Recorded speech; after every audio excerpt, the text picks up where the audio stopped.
Hey everyone, welcome back to My Understanding. Thank you guys for tuning in today. I really appreciate all the support that you guys have been giving us. And I say us because this is my lovely wife. She is the one who edits all of the videos, not a lot, all of the videos. But yeah, we just wanted to thank you guys so much for all of the support that you guys have been giving us. Not too long ago, for those of you that are following me on Instagram, we had hit over 250 downloads, and that's just on Buzzsprout. We've hit even more across YouTube and Spotify. So we just wanted to thank you guys so much for being a part of this journey, really wanting to take an interest in your own health and just growing with us as we are on this journey. So today we have a very special episode, as you can see. Special. But for a few reasons, one of which is because, yes, I've been wanting to, as you guys know, kind of go over more of the mental side to just health and fitness, as opposed to just kind of giving my own opinion, and as opposed to just going over fitness and things like that. So today's episode, we're going to be going over kind of the mental health, how to kind of tell the difference between stress and trauma will be one of our topics, as well as how to tell if somebody is in just a chronic stress state, whether their life is good or not. As well as our final kind of topic we'll go over today is how to kind of regulate your nervous system, whether you're in a chronic stress state, dealing with trauma, or if your life is okay, the different ways to kind of regulate the nervous system. So those will be some of the topics that we're going over. Disclaimer real quick. So if any of these topics trigger you, we apologize. Our goal is not here to, trigger anyone or that sort, but to inform you and to learn. This is meant to be educational. So we're going to be having fun with this. We will be laughing. We'll be making jokes. Sure hope so. Yes, that is our coping mechanism. Yes. But yeah, so we'll be doing that. And the second disclaimer is, since I don't have a guest today, our animals are not afraid to enter in here. So you may see a few of our cats kind of wandering around. We figured that was better than hearing the sound of them scratching at our door. So we figured this would be a good alternative. Just makes the episode a little more spicy, Adds a little flavor to it. Add some dysregulation to the room. Exactly. Yeah. That's perfect. Yeah. And we couldn't leave our dog out of it. So she is just going to be kind of napping here because she's just a cutie little pie and it is close to her bedtime. And by close to, I mean, it is basically her bedtime. It is also basically my bedtime. Fair. Yes. And I appreciate you doing this. Of course. It's a privilege. So thank you guys so much for bearing with us. This is going to be a fun episode. And we will be doing a second part of this. So for this episode specifically, we'll be going over the differences between stress and trauma, how to tell if you're in, a chronic stressed state, and then how to regulate your nervous system. So Grace, actually, my lovely wife. Hello. I know it's weird to call you Grace, isn't it? Yeah. But yeah, if you wouldn't mind, actually. So I mentioned that you have a master's degree, but I would love for you, if you don't mind, just giving them a little bit more information kind of about your history in this field. And then, maybe a little backstory if you're open to it. Ooh, the lore. Yes. The lore. So I have my master's in counseling psychology. I also am an associate marriage and family therapist and an associate professional clinical counselor. So those mostly overlap, but there's some intricacies in that. I am a therapist. I can do therapy work. It just means that I have a clinical supervisor still. And I can't go off on my own and do a private practice. That's basically all an associateship means. It means that I'm under supervision. Gotcha. But I'm still a qualified therapist, all of the things. I've not taken all of my tests yet. So technically we are untested, but you have to go and get some experience first. So I'm working on my hours under the state of California Board of Behavioral Sciences. Woo. So I have my master's, I have 2 associateships, and I'm working towards licensure. I also just have a real deep passion for psychology and therapy in general. Mhm. In high school, I actually wanted to be a neurosurgeon, but my family has benign essential tremors, and I didn't want to kill anybody. So I I'm was sure like, there's a lot of huh. people thanking us for that. Yeah, Thanking you for absolutely. that. For sure. And so I was like, huh, how can I continue to learn about the brain and support people? And my dad was like, you'd make an excellent therapist. And we could go into why. He was not wrong. He was not, thank you. He was not wrong. And so I've kind of been a mini therapist my whole life. Yeah. And now I just have some letters at the end of my name that Some really extra letters. that really quantify it. Yeah, for sure. So yeah, so that's a bit about me. Well, awesome. Well, thank you so much for sharing. Mhm. Yeah, appreciate it. Yeah, I mean, I would love to, if you're open to it, I'd love to hear why your dad thought you would be a good therapist. If you're willing to. Here's the box. We're gonna open it. We're all about opening the boxes here. We're here. But yeah, you're welcome to share as much as you're willing to. You do not have to, share anything absolutely. that you don't want to. Yeah, just why did he think that I would be a good therapist?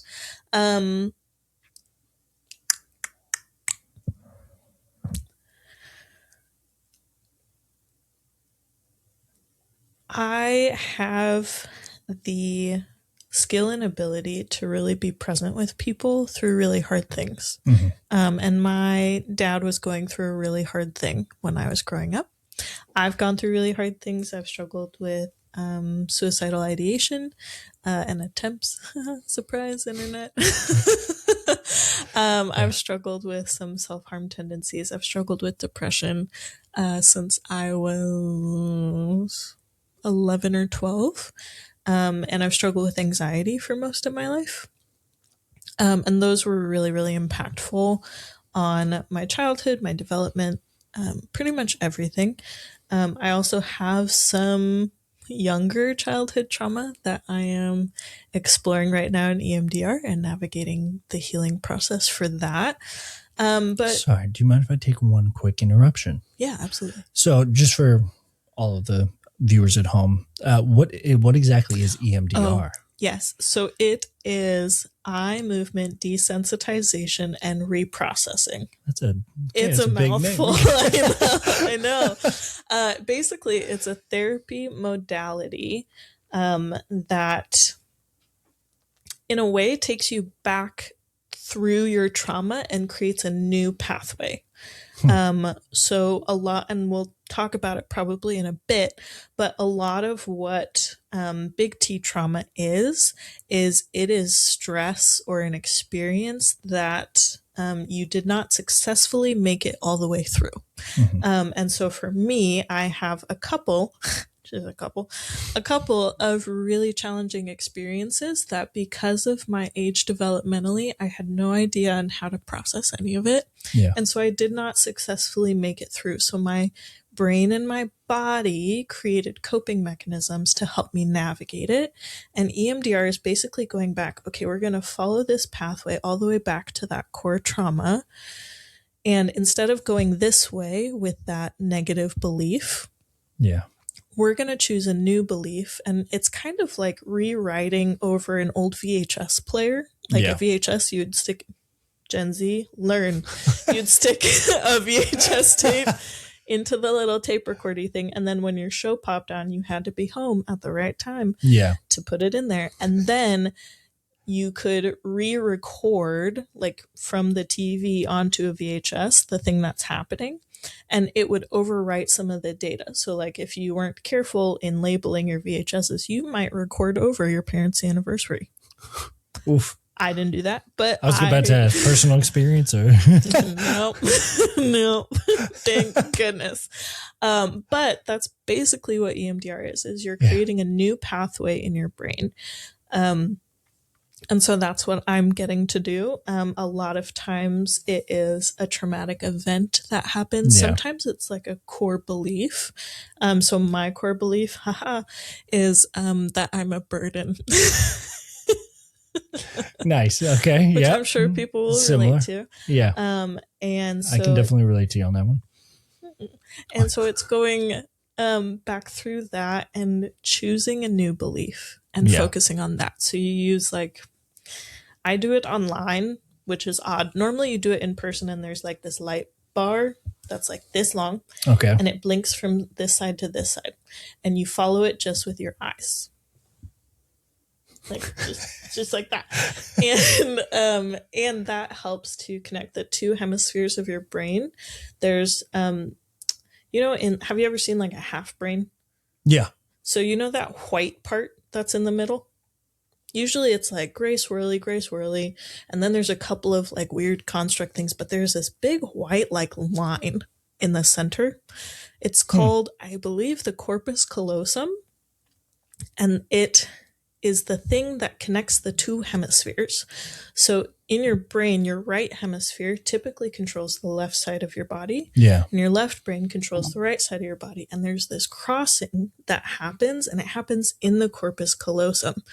And so that's why you do light pattern back and forth, is because you're trying to cross those things to get back into that deeper part of your brain. This is also what happens during REM sleep. If you ever watch someone sleep and they're I didn't need to say it like a creeper. Gosh. Do you watch people sleep often? Is this yeah. Surprise. Do I need to install a camera in here? But if you watch someone sleep Yeah. and they're in REM sleep, their eyes go like this. Yeah. They go back and forth really fast, and The you're kind of like rapid eye movement. rapid eye movement. Yep, exactly. And so that is your brain actually processing everything that you did that day. And it's storing all of those memories in your hippocampus. Yeah. Which is like the whole memory center. So EMDR, what word is that? You go back to that place and do that. So for people who are navigating a traumatic experience, like it often will take them back into that place, and that can be really heavy. So you only do a couple of rounds of the negative, and then you do a couple of rounds of the positive. Sweet tippy. And before you even start doing that, you always want to make sure it's okay. You always want to make sure you That's have normal. a lot of like resources. So you'll have what are called like resource spots, and things like that. And those are basically places to go in your brain that are safe. Yeah. And it kind of gives your brain the space to actually process what it needs to process. I don't know if any of that makes sense. It does. Yeah. Okay, cool. No, that's very fascinating. I had no clue that was kind of the pathway that your experiences kind of take. Yeah. It's crazy. Yes, it is. I would agree. Super fascinating. Yeah. Yeah, it's super interesting. And a branch off of EMDR is brain spotting, but that's like a whole new podcast episode. We do a whole other thing on brain spotting. Yeah, because you've told me about that a few times, and obviously I know that you've gone through your own experiences with that as well. So that would be an interesting one, honestly, to kind of hear more about as well. So we can explore that. It's trippy. Kind of wild. Sounds like it. EMDR. It sounded fake. I'll be honest. The first time I heard you talking about it, I was like, "This sounds hooey. Yeah, for sure. Are we paying for this? Are you really doing work right now? Yes, I swear I'm doing work. Yeah. Okay. Well, that's really fascinating to see the kind of pathway that your experiences take, as you are just kind of as your brain is going through its, I guess, process. Yeah. So I guess then one thing that I'm kind of curious about as related to your nervous system and how your brain kind of interacts with the rest of your body is when it comes to stress versus trauma, how can you kind of determine whether somebody is just experiencing like a very stressful moment or if it is traumatic or if something, or if like let me rephrase that. If it's like a very stressful moment for somebody or if they may be reliving a trauma. Oh, that's a very different question. Right? Wow. Okay. Well, Definitions wise, trauma is so words. What I love about psychology is that it is a science that is more easily accessible to everybody. So the downside of that is there's a lot of things on the social medias that are not true and or are like so to the truth that a lot of people think that it is true. Gotcha. So technically, trauma is so there's this condition in the Diagnostic Statistical Manual, which is what every therapist and psychiatrist uses in the world to diagnose people. Yeah. Now there are different versions of that. So like in the UK, they have different diagnoses in that manual than they do in the US, which is a piece of contention that I have. I wish we would adopt some of the diagnoses that they recognize into our manual. Interesting. Okay. I have a bone to pick with the DSM. That's a whole nother episode too. But so in the DSM, there is this diagnosis called PTSD, which is post-traumatic stress disorder. And you have to have certain qualifiers in order to have that. I promise this is relevant. So in that, and what most people define as what we call trauma, right? A big T trauma is anything that threatens your life. So like threat of death, seeing someone die, sexual assault is also that, because there is that fear of threat to well-being. Yeah. It can also be, obviously this was used a lot with veterans, so any warfare that they experience, killing somebody, things like that. All of that is big T trauma. That is, well, and trauma can also be abuse. In the DSM, technically it is sexual assault if you have experienced warfare or are living in a warfare zone, or threat to life. Yeah. Those are the only things that get you a PTSD diagnosis. Now, there is a diagnosis that is recognized socially, but not recognized necessarily officially. Okay. Which is complex PTSD or CPTSD. And complex CPTSD, it's double complex. It's double complex. CPTSD is the impact of some of those smaller traumas over a longer period of time. So typically PTSD is a specific event that occurs, and within 6 months you are experiencing nightmares and all of the symptoms, right, of PTSD. Complex PTSD is you have those same symptoms, but you don't have one key event. You have a lot of consistent littler events that create the same response in your body. Gotcha. So this could look like verbal abuse from a caregiver or from a partner or from, right? It's something that just kind of wears on you the whole time. So that's, in my head, how I quantify trauma is we have the big T traumas, and those are traumatic 100% of the time. Yeah. However that person navigates it, those are traumatic. Little T traumas really depends on the person. They can be traumatic, but it really depends on that person's resilience and how they navigate it to really determine, was that just a rough season of life or was that traumatic for them, right? Like that really depends. So part of how to help kind of visualize that is we use a lot at work of talk about the window of tolerance. Have you heard of this before? I have heard of it before. I would love a refresher on it, though. Yes. So your window of tolerance is basically what you can tolerate. It's in the name. Great. It's Wonderful. a window easy to remember of tolerance.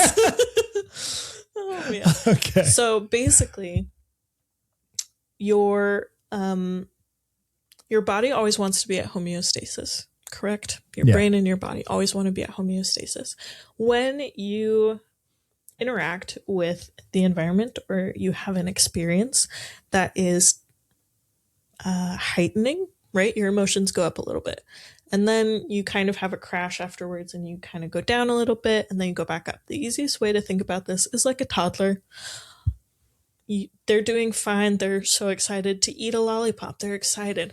Oh, I'm going to take away the lollipop. What? You're taking away the lollipop? Not the lollipop. Right? And then they're screaming and throwing a fit.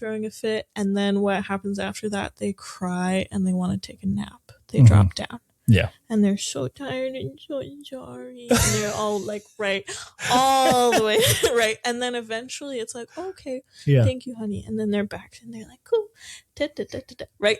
Yeah. So a window of tolerance is like, this kid can deal with a level of things, right? I'm excited about the lollipop. He's probably within his window of tolerance. Oh, we can't have the lollipop until later. What? Like, so dysregulation is when you operate outside of your window of tolerance. Same for stress, same for trauma. So everybody interacts with stress. Everybody has stress. Stress is normal. Stress is good for you, actually. Yeah. Sorry, everybody. Stress is good for you. In appropriate amounts.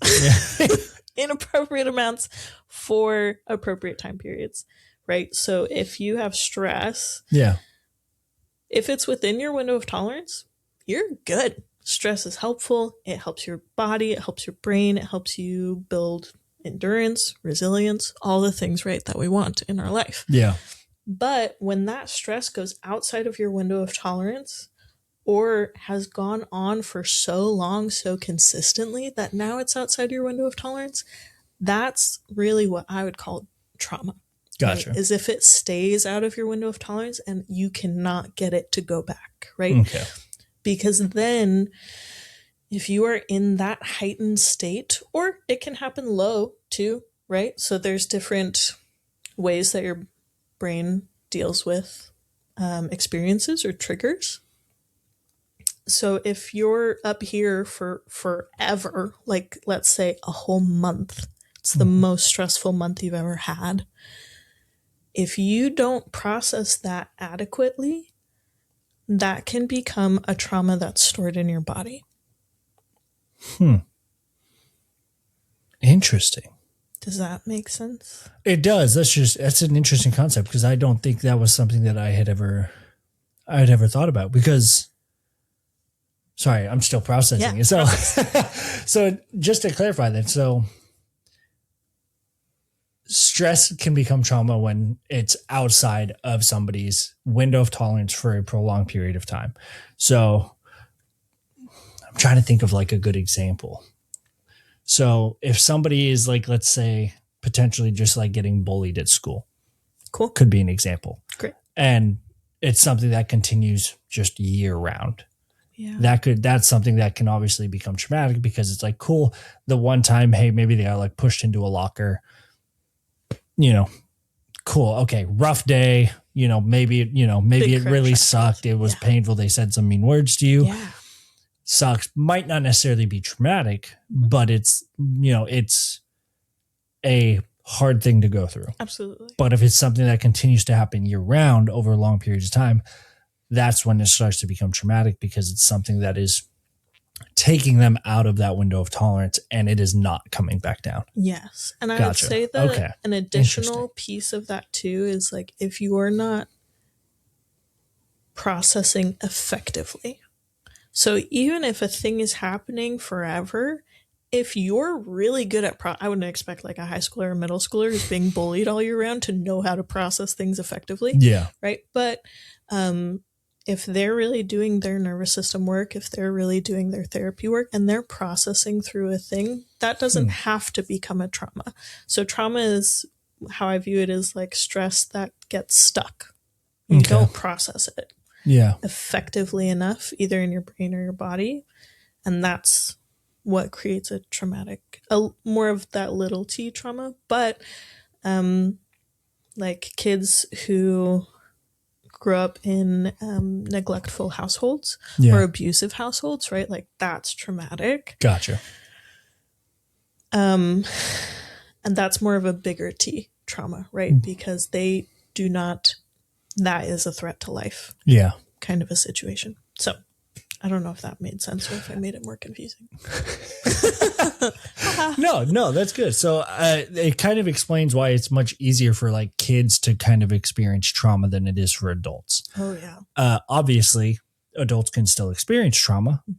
It shows up in different ways. I imagine the form of how it happens can look a little different, but it is much easier for kids to experience trauma. Yeah. Because they're much more vulnerable. Yeah, they don't know how to process everything, and it's a lot hard. They still have that innocence, and so things that adults may seem of like, okay, big deal, can be huge to a kid. Absolutely. And I think a lot of adults can write off traumatic experiences, and that's their coping skill, right? Even that dismissal of like, not a big deal.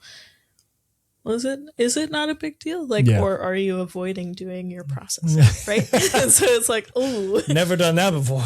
No, me either. Yeah, definitely not. Yeah, no, definitely haven't talked to my therapist about avoidance. It's fine. But it's more visible, I would say, in children. But a lot of people really dismiss young people's experiences because they expect them to behave a certain way, right? So a lot of dysregulation comes out as behaviors, like throwing things at you, cussing at you, crying, screaming on the floor, shutting down, people pleasing. Like it can look a lot of different ways. Dysregulation can. Some of those ways are more socially acceptable and some of those ways are not, right? So a lot of kids are coached on how to be regulated, but they're not actually doing nervous system regulation. They're just putting up a wall, basically a facade of how to process. That's what at work we use animals from Robin Goebel's, the way that she talks about the brain. There is your owl brain, which is like your thinking brain, which is interesting. When you're regulated, your prefrontal cortex, just your forehead, basically, that's your decision making. That is your logic thinking. That's your learning. That's your brain. Yeah. When you get to a heightened level or a dysregulated state, we call it your watchdog. And there's different states of watchdog. One is like, am I safe right now? I'm kind of like checking, when like the mailman's coming down the street and the dog is like, I can hear it. I know it's coming. Danger. It's 11 o'clock, right? So that watchdog, right? And then as the mailman gets closer, it starts to escalate and posture, right? Yeah. And you can see, and then it starts to bark, right? And it is pissed off. Like, it is, right? So that's your watchdog brain. And that's the one that's trying to figure out, am I safe or am I not? An escalated watchdog is that fight response that we most often see. Most people know about the fight or flight, right? You fight it or you book it out of there. Yeah. Most people don't know about what I call the possum response, which is what Robin Goebel calls it. Credit where credit is due. Her podcast is really great as well. But it's also the fawn response. So that is, if you get mad at me, not you as my husband, you as any random person, if you get mad at me, my first tendency is to people please and to say, oh, I'm so sorry. Here, let me get out of your way.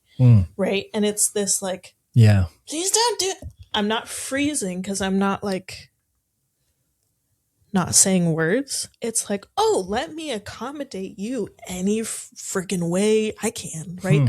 This is where we get a lot of kids who are mature for their age, people pleasing, right? Where they're like, oh, if I make myself small, my environment gets safer and my parents don't get mad at me as much. Good to know. And they learn that, right? That's what the social learning does.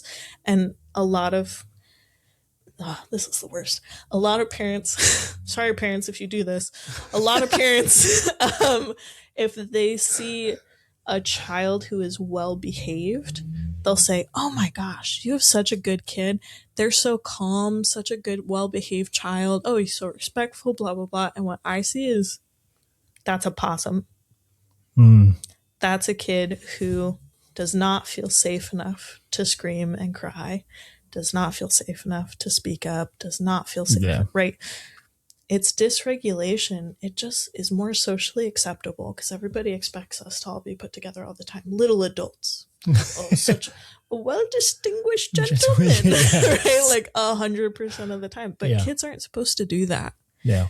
Kids are supposed to need their parents for co regulation. Mm. So our nervous systems are always talking to each other. And when we have a dysregulated nervous system, everyone else in the room can tell. Yeah. Animals can tell when you have a dysregulated nervous system. It's actually really fun. It's some of the work that I do going into a family's home and working with their kiddo. I can go in and tell who the dog likes more, who's dysregulated, who's right. The dog is so helpful therapeutically like, to be like, okay, you hate that person. Okay. Yeah. Heard. Now I know the family system just from watching the dog, right? Yeah. Because animals feel our nervous system before we do sometimes, right?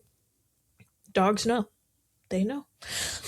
Cats know too, but they don't. They're more aloof. I love them. And they're just in their own world, right? You know, we're just living in it. Our nervous systems talk to each other. So even if someone is coming across as calm or fawning, like people pleasing, like, oh, he's so charming, he's so accommodating, he's the nicest person ever, right? Like that kind of language. I used to get that all the time. Yeah. I'm a recovering people pleaser through and through.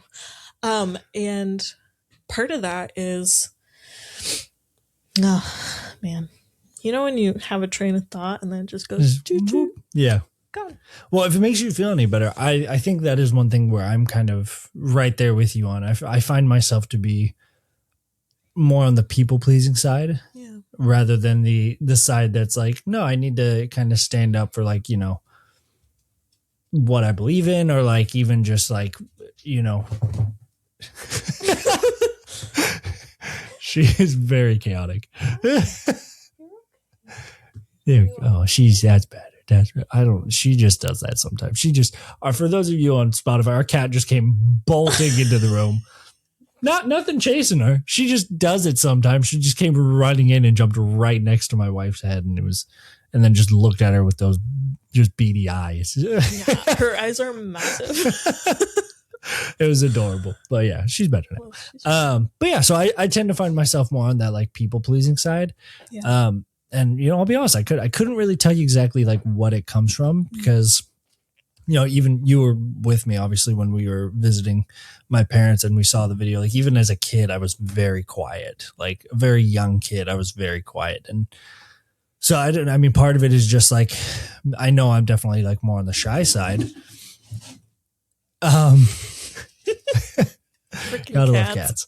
But yeah, so I think that's what I tend to just be pulled towards more, is just being a little bit more reserved and being that people pleaser. Mm-hmm. And, you know, I really couldn't tell you what it comes from. Like, I feel like I was raised pretty well. Like I love my parents. I have a great relationship with them.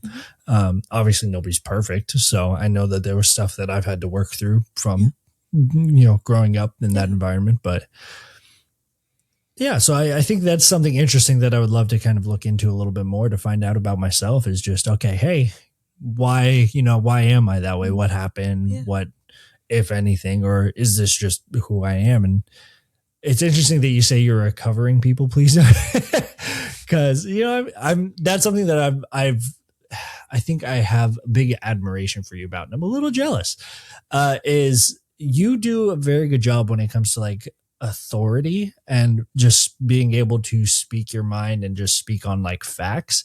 I feel like whenever I have come across like authority or something, I tend to just back down. I don't know how to like speak that. And so I think that's something that I admire a lot about you, is you say you're a recovering people pleaser, but from my perspective, you do a really good job of staying true to who you are. Thank you. Yeah. It's that means a lot because I am a recovering people pleaser. And so it means a lot to hear how far I've come. That's so helpful. So thank you for being generous and for being vulnerable, right? About your own story too. Yeah, it's super hard to know, right? We see videos and things like maybe it's just shyness, maybe, right? Yeah. It's hard to know, but the more that you are able to kind of assess and take that like inner heart work serious, it really reveals a lot of things. So and also there's hope, right? Like it is any skill that you work on in the realm of psychology is exactly the same as any skill you work on in the gym. Yeah. It is a muscle and it just takes practice. Yeah. Right? It takes good practice, right? Like you're not gonna get better at your deadlifts if your back's all like right? Like there's some technique, right? So to encourage the appropriate technique, but that's kind of what we're talking about today too, right? Yeah. So practicing how to do regulation, right? What is that? What does regulation even mean, Grace? Like, is it a state of being or is it like a fluid thing? And I would tell you it's a fluid thing. It's not a state of being. Yeah.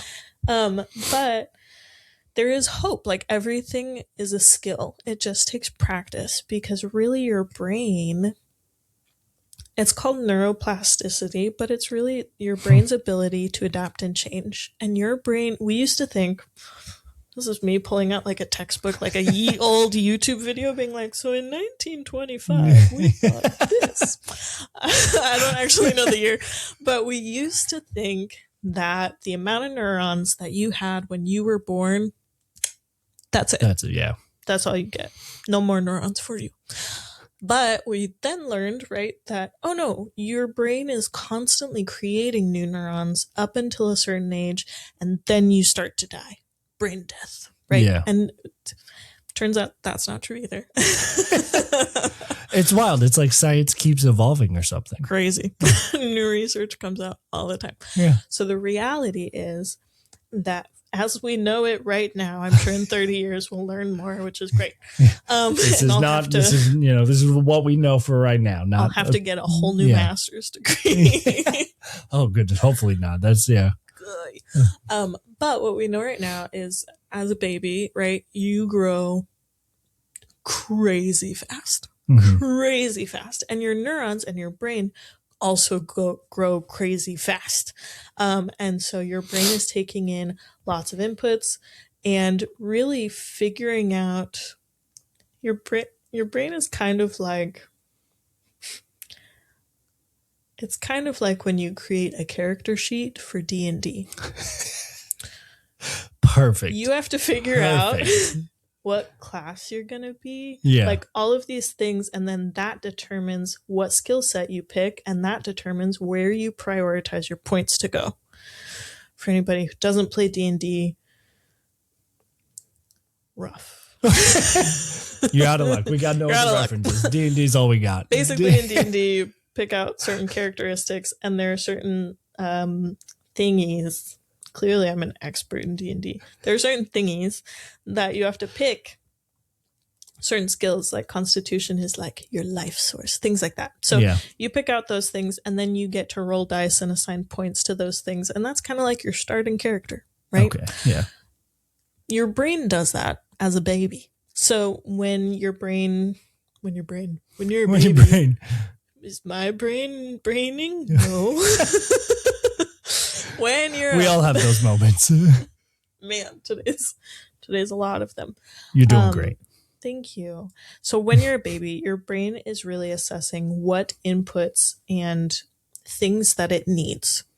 And so it looks at like, cool, is this an auditory household? Like your brain is assessing how much auditory input is he getting. Okay, I have to make these pathways to get to this thing to elicit this response. Like your brain is doing some real crazy computerizing Yeah. without you even knowing about it, right? Which is why babies sleep all the time and they eat all the time because they need to grow, all the things. So babies do that, right? And you grow. And then this is rough. So then you hit puberty. And gotta love puberty. So after you hit babyhood, your brain grows, creates all these new pathways, and then it destroys everything that it's not using. It says, great, we have these 7 trees, kill everything else. And it's called it's called pruning. It's dendritic pruning. It's basically to clear out more space so that those pathways can get stronger. Yeah. Because you only have so much space in your brain. It's a lot of space. Yeah, I was going to say, don't we? I remember us knowing. Yeah, yeah. Don't stress. You won't run out of space. Your brain will just get rid of song lyrics to create space for the master's program. Careful, that might turn some people off. People are really into their song lyrics. Hey, just throw out something else. It's fine. I threw out people's names. I can't remember. My gosh, yeah, it's so hard. It's so hard. I kept the song lyrics, and I don't. I have song lyrics in psychology. I got movie quotes. Yeah, movie quotes. Yep. Exactly. So then, when you hit puberty, your brain says, cut, we got to start from scratch again. And it basically, with the giant flood of hormones, all of your body changing, you hit that growth spurt, usually in high school or whatever. Girls hit it in middle school. That's why we're always taller when we start high school, and then boys grow later because they develop a little bit slower. Whoopsies. Yeah. But your brain goes through this dendritic pruning again. Close enough, yeah. Basically gets rid of all the stuff that you're not using, all the connections you haven't been using. And then when you're 26-ish, you enter early adulthood, right? And your brain, it's not that your brain stops growing, it's just that the rate of it slows down. Okay. Your brain grows until you die.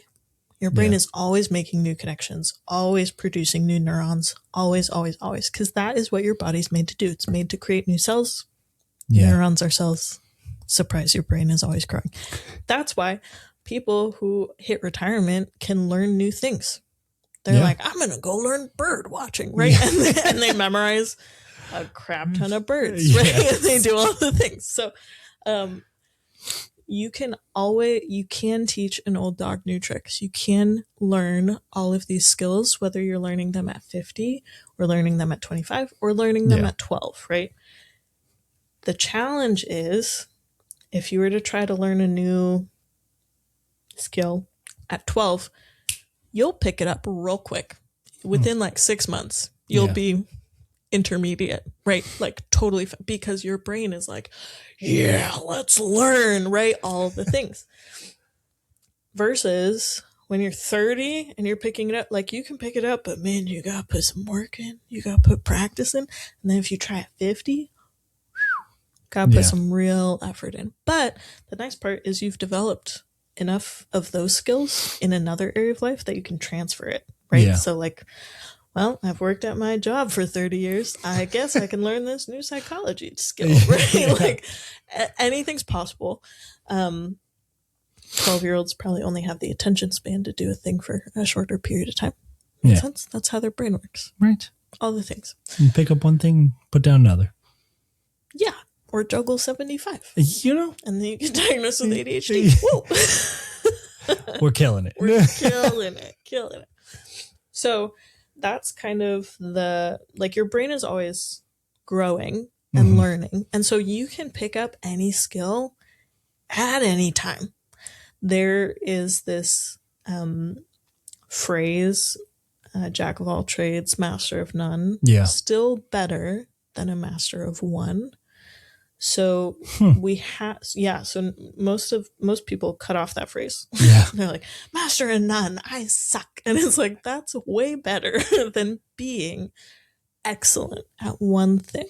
And part of that is a lot of people, it's kind of like looking at those savants or whatever who are like, oh, they excel, so they start here. That's their starting point. Yeah. They can grow, but their growth is usually a lot slower, but it feels like they're growing real fast because they started here. Yeah. Versus someone can get up to this level. It just takes a longer period of time for them to, but eventually they'll reach the same pinnacle. Yeah. So never be afraid if you're like, I'm just not good at that thing. I just can't do that thing. I just don't get this whole psychology thing that Grace is talking about. I just don't get the whole gym thing. Yeah. That's an excuse. That's your brain trying to take an easy way out, which is what it's designed to do. Your brain is tricking you all the time. Trick it back. Right? Yeah. You can always learn and build those skills. Always. Mm-hmm. There's an asterisk with that. If you have some developmental delays or things, like, it is possible, and it is significantly harder. Yeah. Right? So there's always an exception. But pretty much everybody can always learn how to do these things. Yeah. Interesting. So then I'm kind of curious. So what happens with your brain?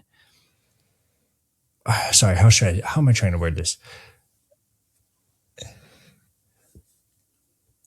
So trauma can be stored inside the body. Mm-hmm. So what is going on with your brain when something like that happens? When trauma happens? Yeah. So if we're constantly trying to make new connections all the time, I know that there are certain times people don't always remember their trauma, and it can be stored inside their body at different points. So what is going on with your brain then in those situations? Yeah. So I would, just a small correction. I think your body always remembers. Mm-hmm. Your brain helps your body out if it remembers and can do some of the processing, but that's where a lot of people's autoimmune diseases and aches and pains really come from. It's from trauma stored in the body. Another podcast episode. We have like 7 at this point. Yeah. So what's happening in the brain is your brain is scanning through partially your vagus nerve, which is why trauma is stored in the body. Your vagus nerve, for those of you that don't know, is the longest nerve in your whole body, and it runs from your brain all the way to your big toe. And it is kind of like an alarm sensor.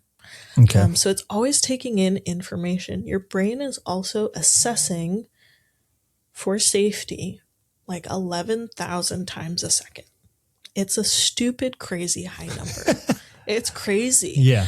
And if you and your brain favors what you've already thought. Mm-hmm. So if you grew up in an unsafe household, your brain is scanning for safety, and it is more likely to favor the cues of unsafety. So that is so fascinating. Yeah. So interesting. And it makes sense, right? Your brain is there to create patterns and to identify patterns in your environment to keep you safe. Yeah. And if your pattern has been for 25 years, you're not safe, man, that 26th year, it's going to be like, well, let me guess, we're going to be unsafe again, right? Like it takes a long time. It takes a lot of added cues of safety, felt safety, not just like, I no longer live in a war zone type of safety. It takes added cues. Yeah. So that's like context, which feels helpful. So your brain is constantly scanning for cues of safety or unsafety. And so when your brain determines that it is unsafe, your amygdala takes over. So you're normally what is online in your brain is your prefrontal cortex. Mm-hmm. This is always thinking, always assessing, always making decisions, always on, always. And it is the logical. It is like, oh, well, I shouldn't eat those berries because those berries are poisonous, right? Very logical. This is how we can do our deep learning. This is why home life is so important for kids in school. Because if they do not feel safe at home, they cannot learn at school. because their prefrontal cortex goes boo, flatline, like offline. Just it's not like, doing nope, it. can't do it. I'm closing the door. Goodbye, everybody. Interesting. So your prefrontal cortex goes completely offline when you're dysregulated. Yeah. If you feel unsafe. Your amygdala takes over, and that is the what's happening? It's the alarm part of your brain. So that's the part that gets your body activated. Your hippocampus is the memory part of your brain. It shrinks. Especially if you're in chronic stress, you can see studies. This is where my nerd comes up. But you can see studies in chronic stress, their hippocampus shrinks significantly. Yeah. So like in a normal person, if it's this big, in someone with chronic stress, it's like a pea. Interesting. Their memory is like shook, gone. Huh. It's crazy. You can also regrow it, right? Yeah. You can get it back. Just takes a whole lot of work. So your hippocampus, nope. Memory is offline, right? Because basically your brain turns off every function that it does not need for survival. You don't have to remember things for survival. Very minimal. If a bear is chasing you, I don't need to remember what I had for breakfast this morning. Everything's gone. Whole day, gone. Can't remember anything. I remember the bear, right? Like, nothing else mattered at that point. Just the bear. Where was the bear? Yeah. How far away? Right? How do I measure? Right? Your brain really only focuses on the things it absolutely needs. We are designed this way. Or if you don't believe in design, the universe created us this way. Whatever. It doesn't matter. Whatever your their own on that belief system is. Yes. Our human operating system operates that way. It's to keep us safe. Survival is the end all be all for humans. Mm-hmm. It's the core drive. Stay alive. Yeah. So what's happening in the brain is your amygdala takes over, your prefrontal cortex says, what the bye. In at work, we call it lid flipping. Huh. So you have different parts of your brain, right? Yeah. We use it like this. This is the amygdala and hippocampus part. This is the amygdala, hippocampus part. It's all in like your brainstem. And so this is the prefrontal cortex. And so when you are gone, lid flipped, their thinking brain is not on. Gotcha. Their hat's off. So then they're just high emotion, low memory, high reactivity. Yeah. Like you go into lizard brain, or your reptilian brain is actually what it's called. And it is that brainstemmy section of your brain. Yep. And that focuses on your core drives: food, water, shelter, alive, and sex. Those are your core drives. Mm-hmm. Alive, I think, could be sleep. I might have mixed that one up in my head. Irrelevant. It's fine. You can Google. Yeah. Google it. So what happens is your brain then floods with... Oh, shoot. I'm really bad at all the chemical names. No, but you're totally good. It floods with a chemical. Cortisol. Floods with cortisol. Yes. Stress hormone. Yes. Right? And then that triggers your pituitary gland. Your pituitary gland. Your pituitary to release adrenocortics. Basically, it triggers all the stress things in your pituitary gland to fire. And it also triggers your adrenal glands above your kidneys to fire as well. Yeah. And so that adrenaline is the thing. And then that leads to all of the things that happen in your body, right? Your heart rate increases, your lungs expand to get more oxygen in. Your body is prepping to fight or run. Yeah. Right? And so it's that like, oh God, right? And people breathe more shallowly because they're trying to get as much oxygen in their body as possible in order to go do whatever they need to do. They are in a kind of, oh, sorry. I'm sorry. They're in a heightened state. She's like, I'm asleep. I also don't need to yell, but they're in a heightened state, right? And so that's what happens in your brain is it gets flooded. It basically dumps all of the, it's like if it was behind a dam you hit the emergency and it floods with Gotcha. all of these Yeah. hormones that trigger all of the things in your body to keep you safe. So that's why when a crazy thing happens, oh my God, oh my, what's happening? Kind of a thing, Yeah. right? But for someone who, and that's in like a big T trauma situation, there's a bear in the room. Oh my God. Yeah. What are we doing? Right? Yeah. You have that response. Terrifying. But for someone who has experienced a lot of trauma or has just had a poor experience one time, their body remembers that experience, their brain remembers that experience, and so the next time that they experience something even remotely similar to that, their brain can go, nope, there's a bear. Yeah. Right? So if someone got attacked by a bear in a orange grove, never would happen probably. I don't think bears exist in orange groves. Couldn't tell you. Strong smell of orange, right? Yeah. Horrific bear attack, medical trauma, all the things. Also, sorry, trigger warning if you've been attacked by a bear. In an orange grove. Or in general. Sorry. The next time that person smells oranges, their body might respond with that, oh, shoot, there's a bear. Right? Yeah. That kind of a response. Now, most people don't interact with bears on a regular basis. So, other things that can show up is like if someone's been in a really bad car accident, the next time they step into a car, oh God, right? Yeah. And so we see those stress responses, that dysregulation response, which is normal and acceptable and totally in an unshaming way. That is your body keeping you safe. It's saying, oh, I've been here before, I gotta leave. Yeah. I know that this is unsafe, right? And so that's what a trigger is. A trigger is an experience that recalls this stress response. Now, not some people, rewind that. Everybody experiences triggers, but everybody responds to them differently. So this also goes back to your window of tolerance, right? Yeah. So after a car accident, your window of tolerance for being in the car might be this big. Yeah. You can barely look at a car, right?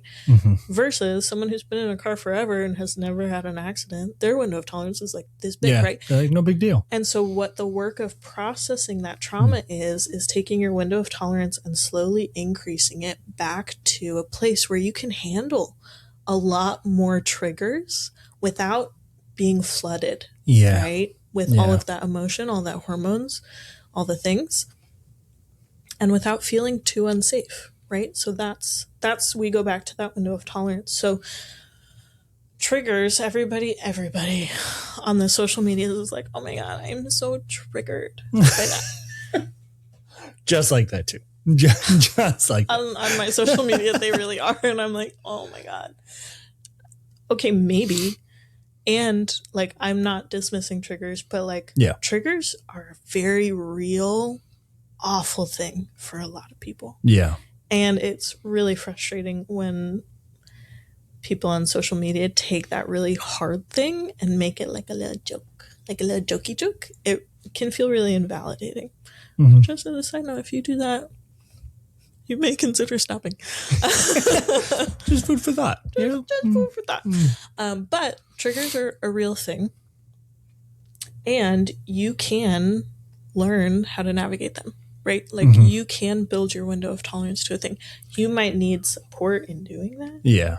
Like from a therapist or from medication, but you can do it. Okay. So then how can you kind of tell between being stuck in like just a chronically stressed out state versus, oh, hey, I'm experiencing trauma through something and I haven't processed it.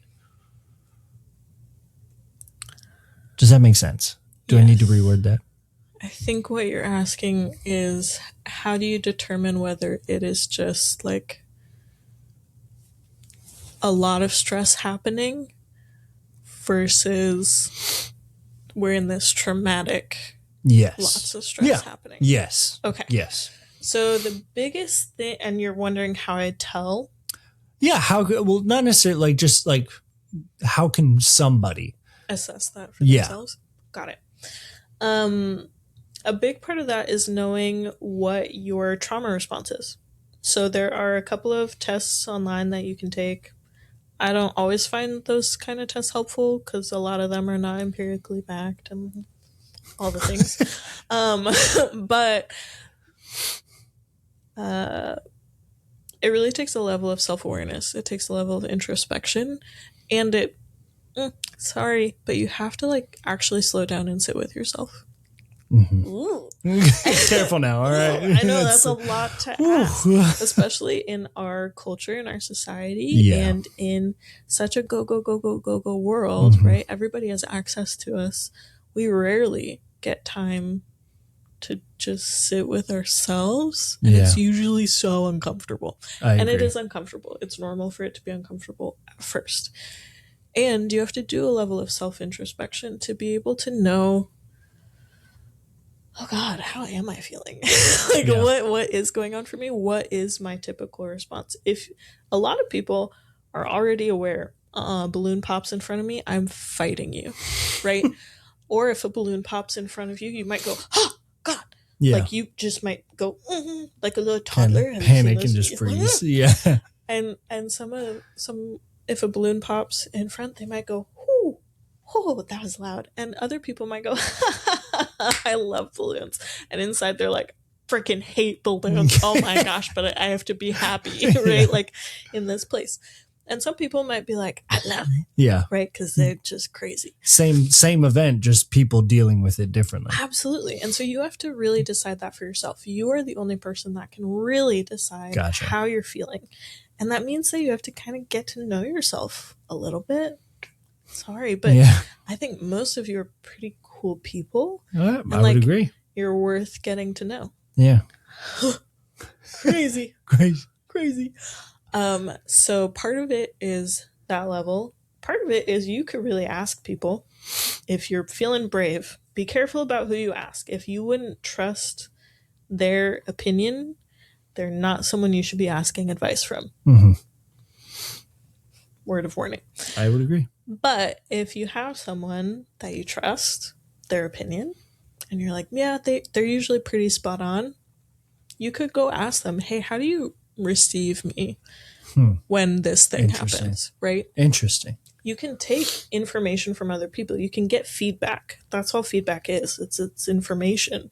And sometimes you get information when you don't want it. So like you might have, like I've worked with kiddos and their response is a fuck you to the face, right? Like just a straight fuck you, Miss Grace. And I'm like, well, at least you use Miss Grace. Like that's nice. There's a level of respect there. But their response is fight. Yeah. And it's like so evidently clear.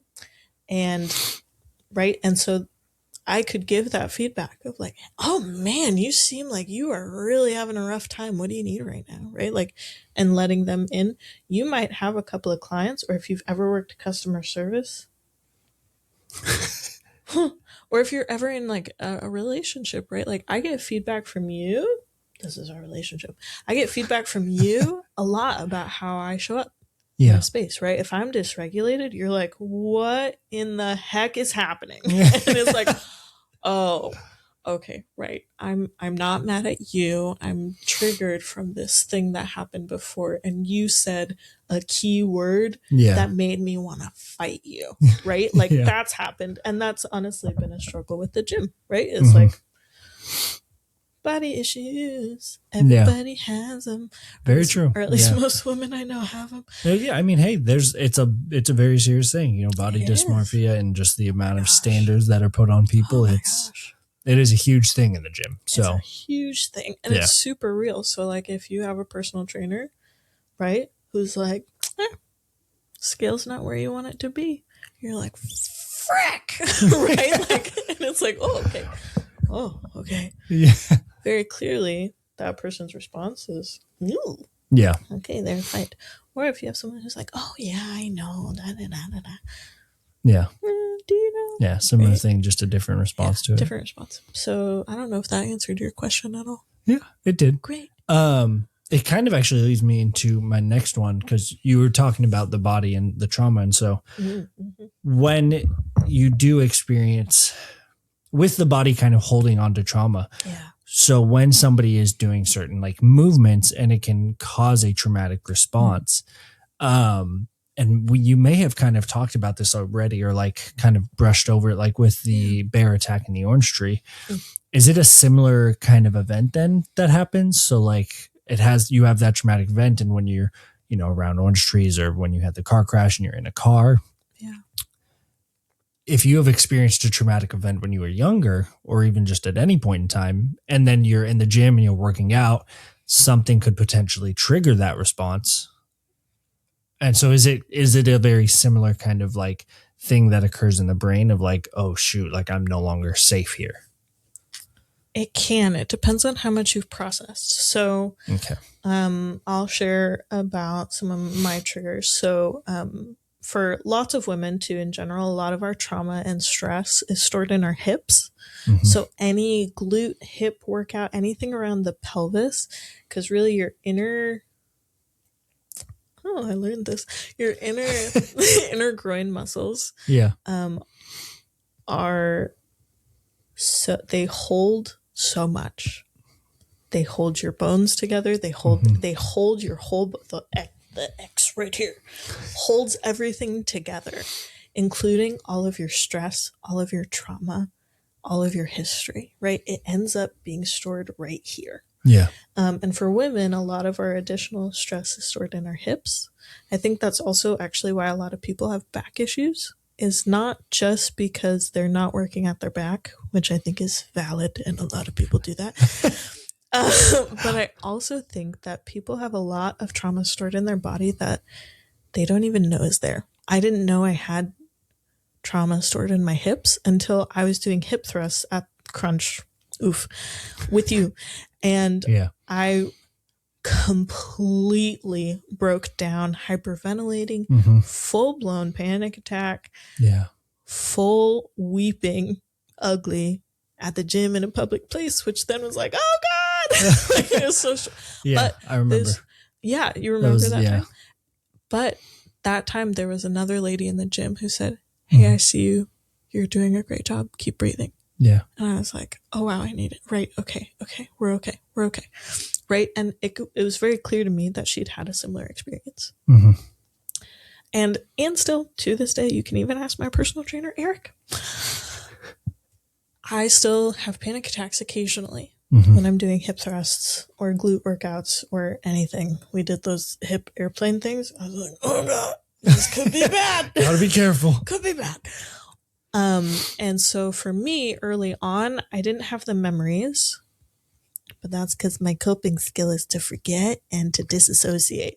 So I wasn't going to have the memories regardless. Yeah. But my body remembered, and it was this, I feel completely unsafe. I don't know what's happening to me. Yeah. Like total flooding, right? And as I've worked more, now I can go probably... I'm so sorry. No, it's okay. Just being difficult, apparently. That's exciting. Right. I can go probably like a month or two without a panic attack. Yeah. Like working out glutes. You are doing every week. Amazing. You really are. You've been putting in so much work, and I see it. Thank you. Yeah. Appreciate it. And I, like, yes, I've been putting in work in the gym, but I've also been putting in work like in therapy. And that's been really the key that has helped me navigate my triggers, is building all of these psychological skills with nervous system regulation and things like that, because now I can start to feel the trigger come up because I've gotten so in tune with my body and my mind, like really unifying them. I kind of was a floating head for a really long time. Literally. I did not feel my body ever. Yeah. Ever. Totally numbed out. Literally a floating head. And it's taken a lot of work to reconfigure a lot of these things. And it brought up a lot of trauma that I didn't even know I had. Yeah. Surprise. Surprise. Kind of the worst surprise to have. Yeah. Yeah. Doesn't sound like a fun one. It's not. And yeah, so doing this skill building that I've gotten to do and doing therapy and practicing all those things has really helped me. So now I can work out glutes and hams twice a week and do it for about the last time I had a panic attack was about a month and a half ago at the gym. And that's really great progress. That's huge for me. It was every single time. Yeah. And it was like big, ugly crying, like really public, ugly crying, and like shaking and like, okay, I can't do anything. It was intense. Right? It was really intense. And as I started to unlock memories in EMDR, then when I was working out, the memories would come too. Yeah. So if you have someone who has remembered all of those things and is triggered at the gym, it is very likely that those memories are reappearing. And sometimes those memories are really awful visuals to have. And then to like be okay afterwards. It's really, really difficult. And there's hope, right? Like you can always navigate your way through a trigger. It just takes skill. It takes practice. And it's totally a common experience. I'm not going to say normal because nobody should have to go through those types of traumas and have those memories kind of burned into their brain. Yeah. But it's very common. And so like, don't shame yourself. I think that was a hard part before I was with you. Was I would shame myself, right? Shame comes up in a lot of those things. And especially if your body's doing a thing and you're like, I don't even friggin' remember anything bad that's ever happened. I don't know what's going on, right? Yeah. Like, why am I crying? Yeah, this is what's weird. Happening here? Hold on. It's not my time of the month. What is happening? Kind of a thing. And there can be a lot of shame with that and a lot of shame with trauma. Because a lot of the time that you go through something unspeakable or horrific or even just a lot, it's very easy to think that you should know how to process it. Yeah. And that's why some of those big T traumas, nobody knows how to process it. Yeah. We're all doing the best we can. Yeah. Right? Which is interesting because, I mean, the idea of being able to kind of process sometimes can be in the moment. Sometimes it can be over, long period of time, weeks, months, years. Absolutely.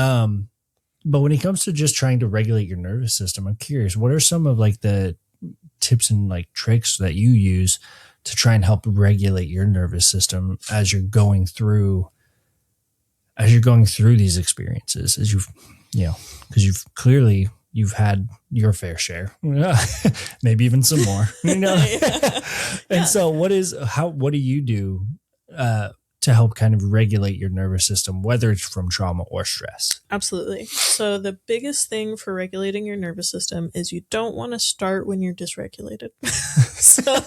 Interesting. Okay. So you want to, in the same way that you do an emergency drill before you have the emergency, right? Your learning cap is gone when you're in those dysregulated states.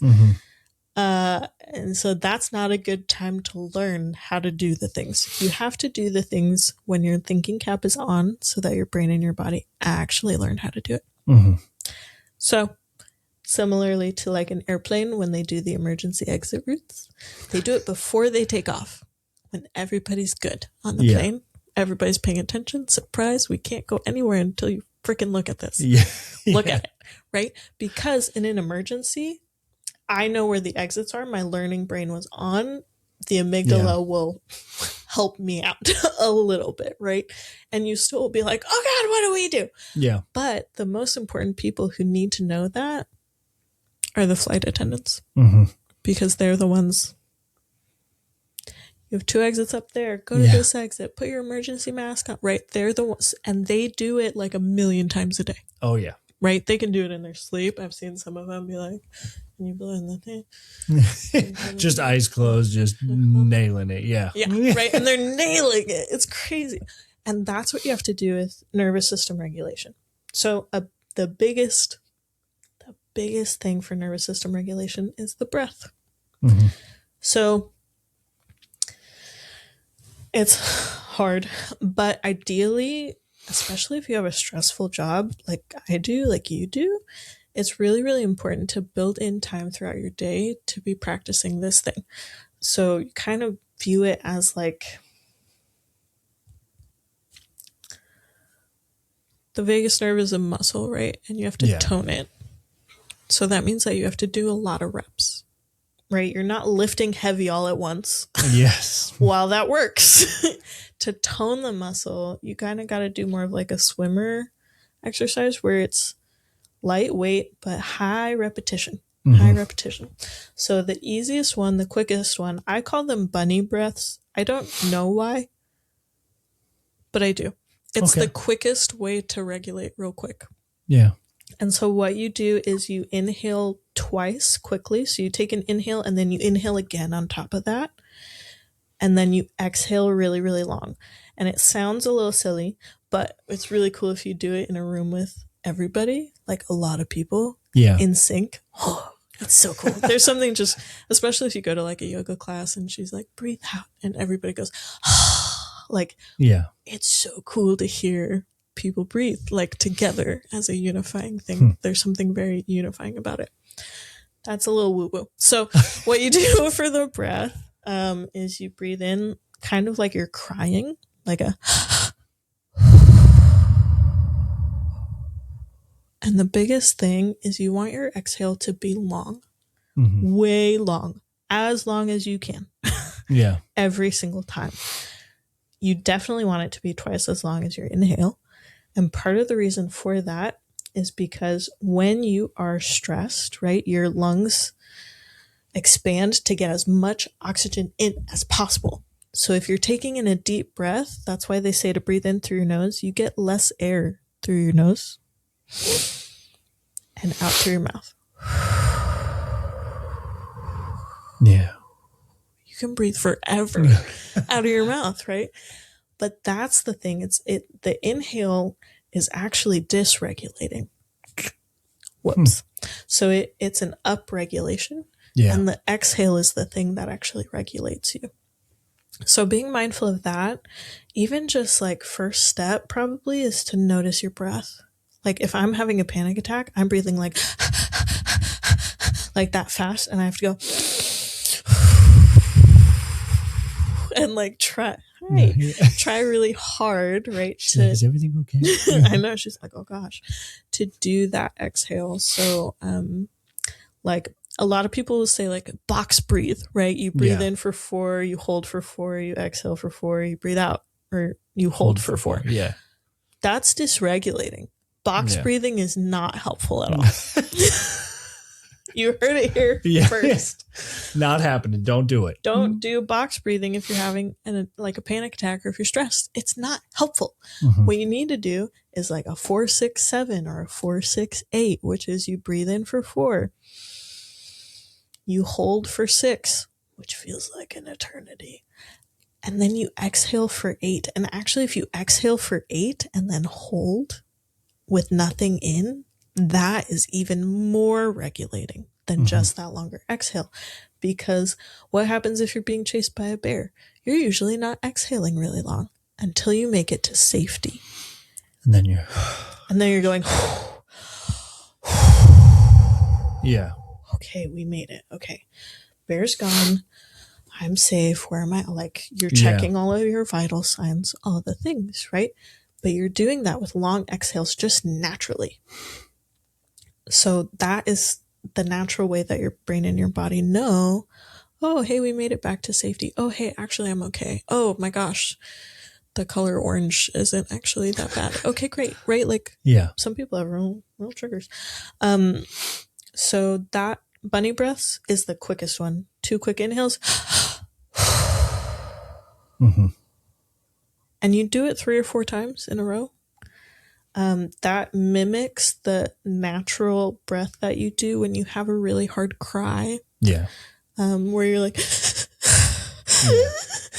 kind of that thing, which is silly, but you gotta be silly. That's the other advice I would give. Be silly. Like nervous system regulation is silly. we're supposed to be silly. Surprise. Yeah. So animals do one. They do that shake. They'll shake their whole body anytime something happens. It's also you can notice that they do it after something slightly stressful. If you play a little bit too hard, they'll sneeze to let you know that they're playing, and then they'll shake because they're like, oh, that got a little too intense. Right? And they're regulating their nervous system. Yeah. Similarly for humans, if you really want to get regulated, throw on some music. Music is really regulating. And jump around and wiggle your arms around. Yeah. Wiggle your body. Yeah. Wiggle your head. like be silly. Yeah. Okay, if you have to go into a room because you're embarrassed, fine. Go into the bathroom, turn on the fan, put headphones in, and just jump around and wiggle. Yeah. That just let it all out, kind of let it loose. Let it all out. Let it loose. Wiggle it out. It'll help your lymphatic drainage. It'll help your calf muscles jumping around. So many wonderful things. All the things. So that's really good. A formal one that you can do is called tapping. And I've done this during a panic attack. You were there for it. I don't know if you remember it because you weren't having a panic attack, so it's fine. But you can do it. You basically focus on. Do you want to try it with me? Can I invite you into it? Okay, cool. So you're gonna take a deep breath in through your nose. Just and no specific time. No specific time. And then exhale out longer.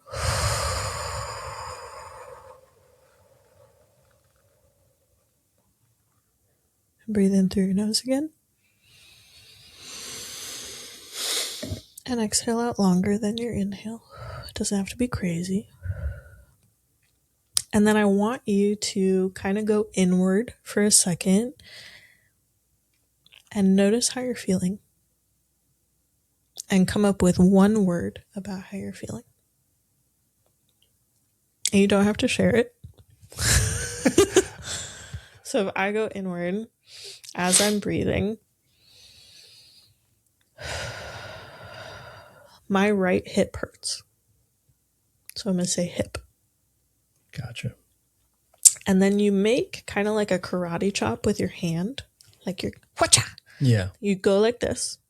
Go like this with your left hand or whatever. Doesn't matter. And then with your right hand or your left hand. Okay. Wait. So you have one in a karate chop, like hiya. And then you have the other one and you're going to tap kind of that like pinky side about halfway down. So it's that big meaty muscle on the side of your hand. You're just going to tap there. Not too fast. You don't want to be like, right? And you don't want to go too slow, like 1, 2, 3. That's too slow. But find just something kind of in the middle. And then as you breathe, so take another deep breath in through your nose and out through your mouth. I want you to think about that thing that you identified. Yawning is good. It makes me yawn. Yawning's good. That's actually really good. So yawning is a sign that your nervous system's regulating. Great. Mm-hmm. Could also mean you're tired. But so this story time for after the tapping. So we'll tap here as we're breathing, and I'm just gonna think about my word, right? I'm gonna say it out loud for teaching purposes. So I'm gonna breathe in. Hip. Right? And you say your word in your brain or out loud if you thought of one. Hip. And then I'm going to move and we're going to tap the top of our head. Okay. And you breathe in through your nose. And out. Hip. And then you tap, you tap the top corner of your eyebrow. You can do it with one hand or both hands, but it's like where your eyebrows, if you had a unibrow, just where that top corner of your eyebrow is. And you tap there and you breathe in and out. Hip. And then you're going to tap the outer corner of your eye on that occipital bone right there. Both or just... It depends. It doesn't matter. Okay. One or both. I typically do one, but I'll show both and you do one. So you tap there and breathe in through your nose. And out. Hip. Right, for me. And then you can tap below your eye on that same occipital bone. Just right below your, what are those called? Irises. Breathe in. And out. Hip. And then you tap the side of your nostril. Kind of like if you did this, you would talk like that. You tap there. Breathe in. And out. Hip. And then you tap your frenulum, which is right below your nose. Your little mustache part. You tap there. And you breathe in. And out. Hip. See, I'm yawning. That's good. And then you tap right below your lips on your chin. Breathe in. And out. Hip. And then you tap your collarbone. I know it's a lot of tapping plot. Yeah. You tap your collarbone. In.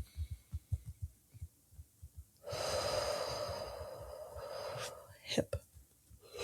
Yeah, I could. It's getting me. If you're not flexible, you stay there and you do that one more time. If you are flexible, you reach around to if you're a girl, you reach to your bra strap line and you tap right there. If you're a dude, it's like right kind of where your trap ends.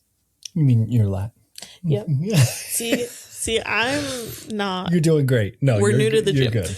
So you tap your lat, and you do that same thing. So in,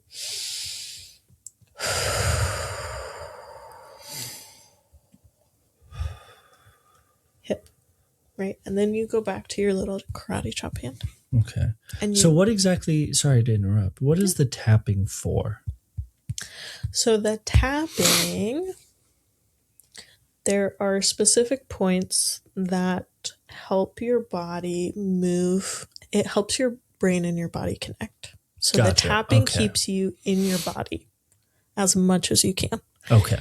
The specific points that you tap, they do a lot of, there's been some studies about the specifics of each of the points, and I don't know all of that. You're totally good. But the main key is you focus on the thing that's bothering you. Yeah. You can also focus on like a corrective phrase, kind of like we talked about in EMDR, where I would say, instead of saying hip, I would say, even though my hip hurts, I know I'll be fine.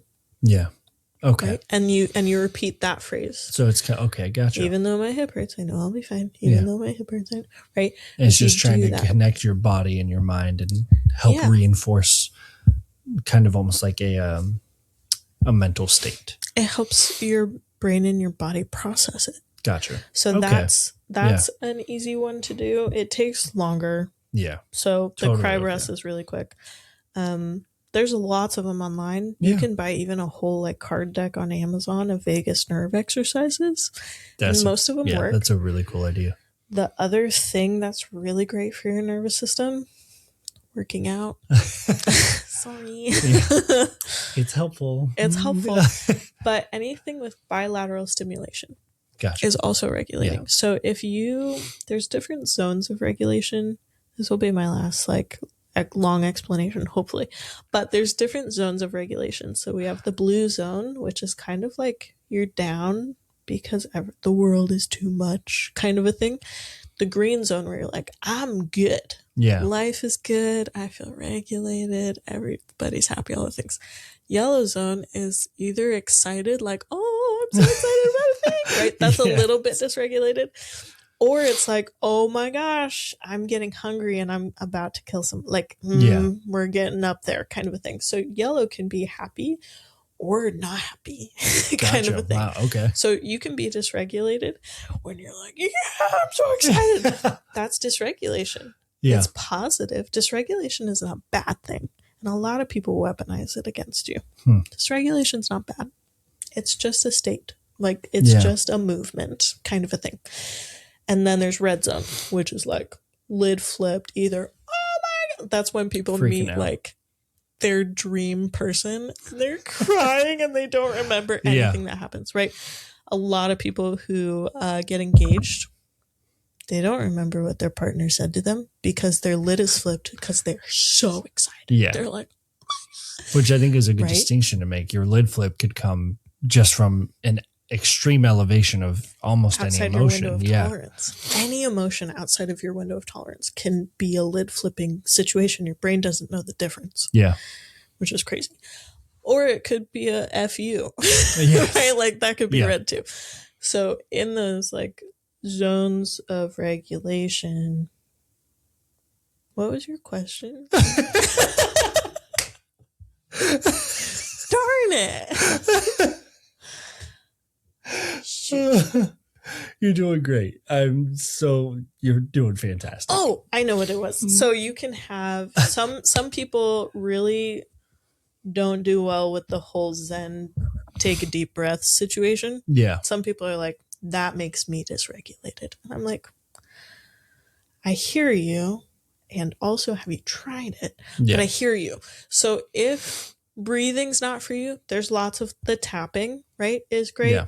Lots of things. Walking. Yes. Yeah. Great. Walking is huge. Anything bilaterally. And then if you're low, even like I've made adults march in place, which is very fun. Hey, if it helps, it helps. That's the thing. It totally helps. Or doing wall push-ups, wall squats, like anything that either meets a sensory need or gets some sort of movement going. That bilateral stimulation is really the thing that will help because that helps with that corpus callosum in your brain. It helps that connection. Process. Yeah. Mm-hmm. Okay. Interesting. Yeah. Dang. Well, that's so fascinating. I know. I know, and there's so much more I could say. There is. Well, and we'll have to do another one of these then because I feel like this is something that we could just continue going on with and on and on. I feel like there's so much information. There's so much out there. Well, thank you so much for doing this. I really appreciate it. This has been a very fascinating conversation, and I've learned a whole heck of a lot. So I hope everyone out there has as well. Thank you guys. Thanks for sticking on with my squirrely explanations everywhere. No, it was fantastic. I appreciate it so much, and this has been great, and I appreciate you being willing to come on and do this. So thank you so much, and for everyone out there, I hope you guys had a wonderful time and stuck with us through all of the chaos that was this episode. Just between like the animals and everything going on. Me. No, you were fantastic. Thank you. But so thank you guys for tuning in. If you guys enjoyed this, I would love it if you guys could, leave a like, subscribe, share it with a friend. It would really mean a whole lot to me. I appreciate everything that you guys have been doing. You guys have really showed up in full force, and doing this podcast has been so much fun. So I look forward to continue doing this. Thank you guys so much again. And I hope you all have a wonderful night. See you guys. Bye.